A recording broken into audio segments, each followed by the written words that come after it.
बिस्मिल्लाहिर्रहमानिर्रहीम अस्सलाम वालेकुम and welcome to my channel नानुत सहरिश। आज हम बात करेंगे history development of periodic table के बारे में कि पीरियडिक टेबल में जो एलिमेंट्स थे ये कब से डेवलप होना शुरू हुए हैं और किस बेस पे और किस तरह से मुख्तलिफ साइंटिस्ट ने इसको अरेंज किया है। तो सबसे पहले 1800 में हमारे पास 34 एलिमेंट्स डिस्कवर हुए थे। फिर 1870 में इसका नंबर इंक्रीज हो गया और ये डबल हो गए 34 के। 1974 में फिर ये 105 हो गए और एट प्रेजेंट मतलब अब जो है हमारे पास एलिमेंट जो है वो 118 है। अच्छा, इस 118 एलिमेंट्स में हमारे पास 92 एलिमेंट्स नेचुरल है और बाकी 26 जो है वो आर्टिफिशियल है।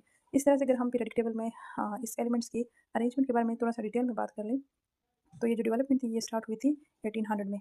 इनिशियली सबसे पहले जो था इसको सिर्फ मेटल और नॉन मेटल के बेस पे अरेंज किया था, लेकिन फिर हमारे पास एक साइंटिस्ट था जिसका नाम था JW डुबर्नियर। उन्होंने ना 1817 में एटॉमिक मासेस के बेस पे तीन तीन एलिमेंट का एक ग्रुप बनाया था और उस ग्रुप को ट्रेड का नाम दिया।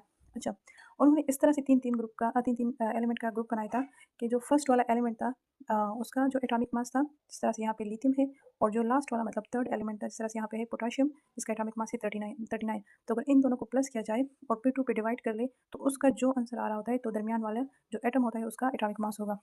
जिस तरह से अगर आप लोग यहाँ पे देख लें तो 7 और 39 को अगर हम लोग प्लस कर ले और इसको फिर 2 पे डिवाइड कर ले तो इससे आ रहा है 23। तो 23 जो है वो सोडियम का एटॉमिक मास होता है। तो इसी तरह से उन्होंने बहुत सारे एलिमेंट्स को 3 ग्रुप में डिवाइड किया था और उनको ट्रेड का नाम दिया और इस बेस पे अरेंज किया था। लेकिन इसका ये जो अरेंजमेंट थी ये फिर फेल्ड हो गई। फेल इसलिए हुई थी क्योंकि इसके अलावा 1864 में और भी बहुत सारे एलिमेंट्स जो थे वो डिस्कवर हुए थे जो कि सब पे ये मेथड अप्लाई नहीं हो रहा था। तो इसी वजह से उसका ये जो अरेंजमेंट था ये फेल हो गया था। अच्छा, इसके बाद फिर हमारे पास एक दूसरा साइंटिस्ट था जिसका नाम था जे न्यूलैंड। उन्होंने इंक्रीजिंग एटॉमिक मासेस के बेस पे एलिमेंट्स को अरेंज किया था। अच्छा, उन्होंने इस तरह से किया था कि 7-7 एलिमेंट का एक ग्रुप बनाया था और उसको ऑक्टेव्स का नाम दिया था। और वो जो 7 एलिमेंट था, जैसे ही 8वां एलिमेंट उसके बाद आया था तो पहले और 8वां जो एलिमेंट था उसकी जो प्रॉपर्टीज़ थी वो फिर रिज़ेम्बल्स करती थी, मतलब मुशाबहत रखती थी। जिस तरह से यहाँ पे लिथियम है और सोडियम है, तो लिथियम फर्स्ट है और सोडियम जो है 8वां एलिमेंट है, या फ्लोरीन और क्लोरीन है, ठीक है? तो इन दोनों की जो प्रॉपर्टीज़ होती है वो आपस में सेम हो रही थी। लेकिन जेन्युइलेंट का ये जो अरेंजमेंट था ये भी फेल हो गया क्योंकि बहुत सारे एलिमेंट पे तो ये अप्लाई हो रहा था, लेकिन दूसरे एलिमेंट्स जो थे जो उसके बाद आए थे उस पे ये नहीं हो रहा था, तो इसी वजह से ये भी फेल हो गया था। अच्छा, इसी तरह से हमारे पास 2 और साइंटिस्ट थे। एक का नाम था लोथर मायर जो कि जर्मनी में थे और दूसरा का नाम था डिमिट्री मेंडलीव जो कि रशिया में थे। ये दोनों तो अलग-अलग थे और काम भी कर रहे थे अरेंजमेंट ऑफ पीरियोडिक टेबल पे, लेकिन जब इसके काम को चेक किया गया तो इसकी जो अरेंजमेंट थी वो सिमिलर आ रही थी।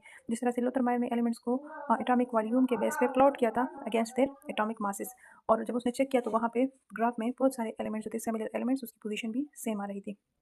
इसी तरह से मेंडलीव जो था उन्होंने 65 एलिमेंट्स को पीरियड और ग्रुप में जो था वो अरेंज किया था और उन्होंने कुछ खाली भी छोड़े थे उन एलिमेंट्स के लिए जो कि अभी डिस्कवर नहीं हुए थे, और बाद में जब वो डिस्कवर हुए तो जो जगह उन्होंने उसके लिए छोड़े थे वो सही थी, उसकी प्रॉपर्टीज़ भी उसके साथ मैच हो रही थी।